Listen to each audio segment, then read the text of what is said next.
people are attracted to that. Somebody who works hard, has lots of other things going on in their life, but then doesn't slack on this goal. It doesn't have to be their everything. As much as it is important, it's an important part of their life. You know those videos with Boyako and Oh, of course. the ones from, maybe the 80s and 90s where or the ones where Mensa is training him. They had those machines, the first generation stuff, and then some of the newer stuff as well. No, I'm done. I was like driving back in like a bit of a daze, going, "What do I do now? What's the direction of this thing that has been a big part of my life?"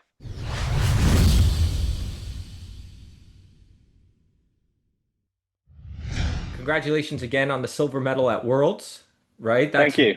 Who came in first, by the way? So it was a guy called Florian or Florian. I'm not sure how to pronounce his name. He's a German guy. There's always a big German, right? Yeah, yeah. I think the last like 4 or 5 years has been a big German guy won. Daniel Kubik won. There's twice Right. in the last few years as well. Incredible guy, really nice guy as well. I was chatting to him backstage. I actually didn't recognize him, but he competed in Manchester at the PNBA Worlds 2 years ago. But he was that much improved and that much leaner as well. I remember him standing next to Mitch that year when Mitch Mm. won. And I was like, wow, it's a good job he's not in proper condition because Mitch would be in trouble. He's that big. I think he was Wow. like 94, 95 kilos that year. And he came in at 88 2 years later. So he Whoa. was he was conditioned enough to push my trump card of conditioning. I would say maybe I edged him on conditioning a little bit, but this is bodybuilding, and he was 2 stone heavier than me on stage, much more dominating, big, wide shoulders, huge sweeping quads. I did get the feedback from the judges, and I mean, it doesn't help, as you say, but all the judges come back and go, "Oh, it was so close. I actually had you win." And a few of the judges said that, and I was like, well, how many judges does it take yeah, but it doesn't matter. If I got like a third or a couple of thirds and a couple of firsts, that evens out that I should have got second. I know how the judging works, and it's not always like first or second. So to be honest with you, I was just not at all concerned with trying to place. Not even. I know that sounds ridiculous at a competition, but my whole focus was it's been that many years since I've competed. It feels longer than 3 or 4 years. 3.5 years it's been. It feels like 7 or 8. And I was just like, can I be better than I was? And that was a little worry for me. So to compete and then now look at the photos and go, yes, I'm easily my best. And so I should be, 1,000 workouts between then and now, and not one easy one, Yeah. So there was no backing off the nutrition or backing off the training. I'm sure we'll talk about that in a little bit, but Yeah. it was more, I wanted redemption for myself. I had a failed prep, let's call it, last year where I set the goal to compete at the PNBA Worlds in Netherlands. And 12 weeks in, I was like, man, my heart's not in this. I think it was more just, I was just soft, and it was getting Mm. hard. And I was just like, I haven't got this in me anymore. And that broke me. I'll tell you a quick story before we move on, Kenny. The switching point in my mind at that point was I came home from a training session having decided, no, not for me. And I think I actually, halfway through that training session, I was pushing really hard. I was halfway through a prep and I was like, no, I'm done. I'm done. And this might be me done. I was like driving back in like a bit of a daze, going, "What do I do now? What's the direction of this thing that has been a big part of my life?" And I got back, and my daughter's now 10 years old, and she's doing dance competitions, and she signed up to do this really tough group competition with her friends. And I said, "Look, you're going to have to really commit to it, and it's going to be a lot of I think she was training 6, 7 hours a week for it." And she was really tired after school, and she was like, "No, Dad, I don't want to do this anymore." And I looked at her and said, "Look, you've committed to this. Your friends, your teammates are counting on you to do this. You've got to see this through. It's getting to the hard part now, but a couple of weeks, you'll be glad that you did." And she looked at me in the eye and went, "Yeah, but Daddy, you gave up on bodybuilding when it got tough." And I was Mm. like, "Oh no, this has gone beyond a personal thing now. This is now they're watching me. They're watching me, and they're soaking in what their role model is doing. I need to step up." And from that moment, I stepped up. I said, yes, I will not compete this year because I've been not slacking, but my heart hasn't been in it. I'm going to rev up the engines again, train really hard, be clearly my best ever, and then start dieting in the new year with momentum. And that's what I did. That's real life right there because that Yeah, shows you how much bodybuilding influences just the real world. And Mm-hmm. especially when you have kids, like you said, because they're watching, even when you think they're not taking it in, they're taking it in, right? So, Oh, they are. Yeah.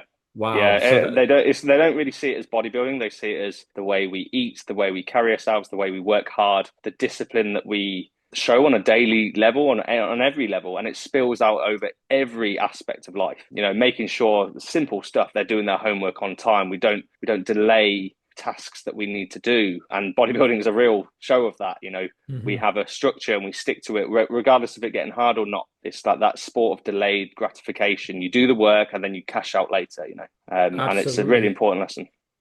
Absolutely. And I think AJ actually brought it up because he said this could have been one of your last seasons when I spoke to him last Yeah, earlier not this a year. chance. Not a chance. I'm only getting started, Okay. mate. Yeah, I love that. That's yeah, such great news. And I'm sure the yeah. listeners are like, okay, there you go. Mm. Because we were talking about how like your impact, it goes beyond the UK, man. I think you realize that, like you know that. But sometimes maybe you're so swept up in your day-to-day life that you are not aware of that maybe all the Yeah. time. And you kind of maybe forget or you're just like, oh yeah. And then but it's like, man, you're definitely global, right, at this point, I think. And just from the example that you said, we were talking about this in the DM, like the blue collar, Yeah, blue collar you bodybuilding, where that's it's it. like it's kind of. I mean, we used to call it old school or whatever, but I don't want to sound like a bit of a dinosaur, but that people are attracted to that. Somebody who works hard, has lots of other things going on in their life, but then doesn't slack on this goal. It doesn't have to be their everything. As much as it is important, it's a part of an important part of their life. But yeah, blue collar bodybuilding. That's what we're going to talk about too with the training and the scheduling and how you Mm, manage it all. And I think that's going to be extremely valuable. But before we get into that, let's back up for a second here because we were mhm. talking about the contest. The German guy who came in first, obviously, I saw the photos. So he competed last time at Worlds, which was, 2 years we ago. didn't, that we talked just before then, I think. Or no? No, it must have been post WMBF, possibly the early 2019. No, because we talked in 2020. Oh, okay. So then Yeah. it could have been around that Worlds competition, if I Yeah, remember correctly. yeah, maybe leading into the my last contest, which was 2021 Yes, that's when we World spoke. Championships. Yeah. That's when Okay. we spoke. Has it been? I can't believe it's been that long though since you've competed. That's Mental.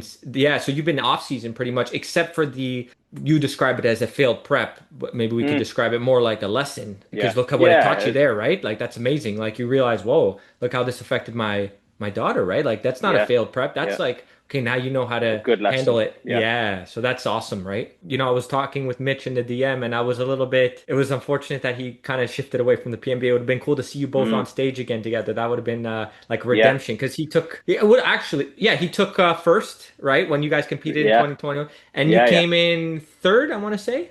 He came second that year. Yeah, he Oh, he won came actually second. the year after he did it again and redeemed Okay, himself. Oh, 2 years after, sorry, he did the gotcha. Manchester show.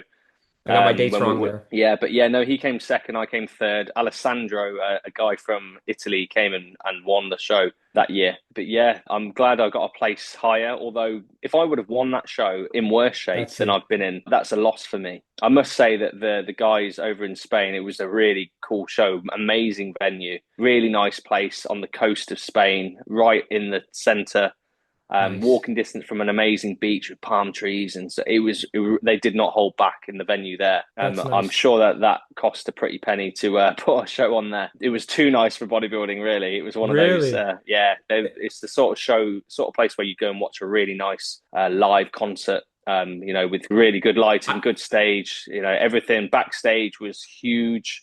Everybody wow. had like seats, and it was just, yeah, amazing.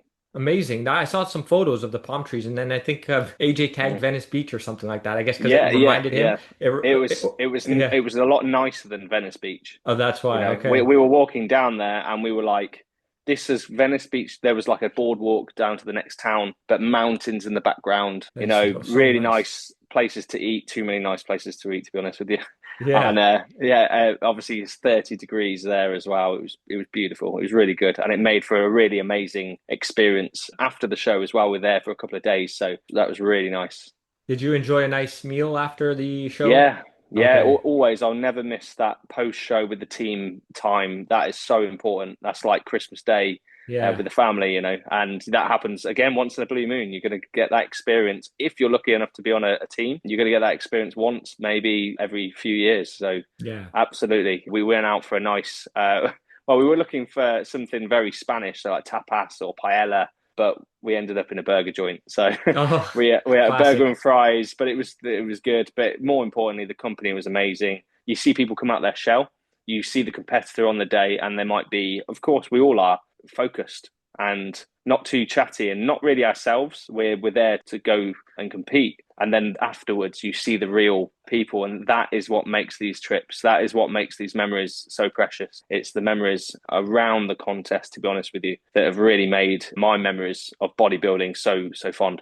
That's what it's about, the camaraderie, Mm, right? That's what keeps it so fulfilling in a way to continue to do this because it's yeah. the community, right? Like even just doing Yeah. podcasts like this, like it's really nice. I saw the gym you guys trained at. That looked epic. The Nautilus gym that you guys were at, you and AJ, and Lowe's was there as You would well. have, yeah. Loz was there, and Alex, our good friend and videographer, who films all our stuff for the MBW website. Real cool guy, an absolute talent as well behind the camera. He's going places, but yeah, he managed to capture a good session. That'll be dropping live as well. You'll see some reels on my feed and on MBW's feed as well. You would have loved, as a high intensity, heavy duty kind of lover. You would have loved that. It was, those videos with Boyako and Oh, of the course. the ones from maybe the 80s and 90s where or the ones where Mensa is training him.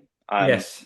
It had those machines. It Wow, had the first those machines, generation. the first generation stuff, That's amazing. and then some of the newer stuff as well. The owner was so proud. He was like, "Oh, please, can you film in that?" We were going to ask him like, is there any chance we Yeah. could get the camera?" And he was like, "Please film." And it was like his pride and joy. And it was like the Spanish version of Temple Gym. It was like Oh. wooden cladding everywhere. It was down in a basement, and there was like this oval ceiling. It was really humid, really hot, and we were like, "This is cool." And Yeah.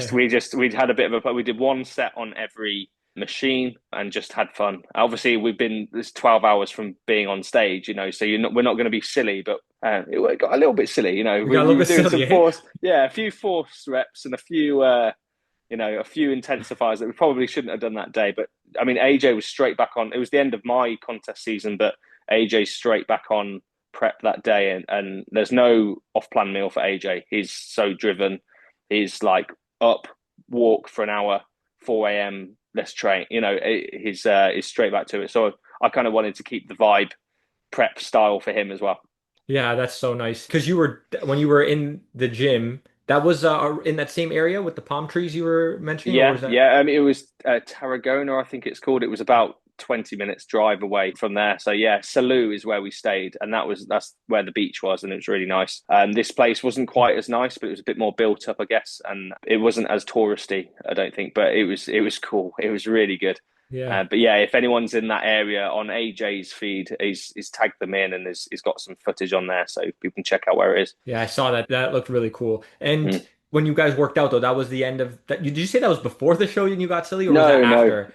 no, Oh, no. That was after. the day Okay. after that. That was the day Okay, after okay. that we competed. Leg session. No leg training for a week for me before I train legs a week or even 8 days before competing, and that's another thing that I've done Oh. this year, and it kept fullness. I'm very active. I'm doing 15 to 20,000 steps a day, so actually I need a lot more rest for the legs than I thought. But what we did is there was a gym called Valhalla Gym in Salou, it had all Viking pictures and stuff on the wall, and that was a very cool gym. Packed though, it had probably 50 pieces of kit, really good kit, but 100 people, all the competitors up for the weekend were in there pumping up and stuff the day before the show. We like to go and do like an upper body pump session, as you know, a lot of competitors do, just to see how the body is utilizing those carbohydrates. And if you're like, wow, I'm really full, I'm pumping, you get a good idea, right? Let's repeat that food again tomorrow, and I know I'll be good on stage. It's almost a peace of mind thing. So we went and did that the day before, and it was like just packed. There's 3 people trying to get on each machine.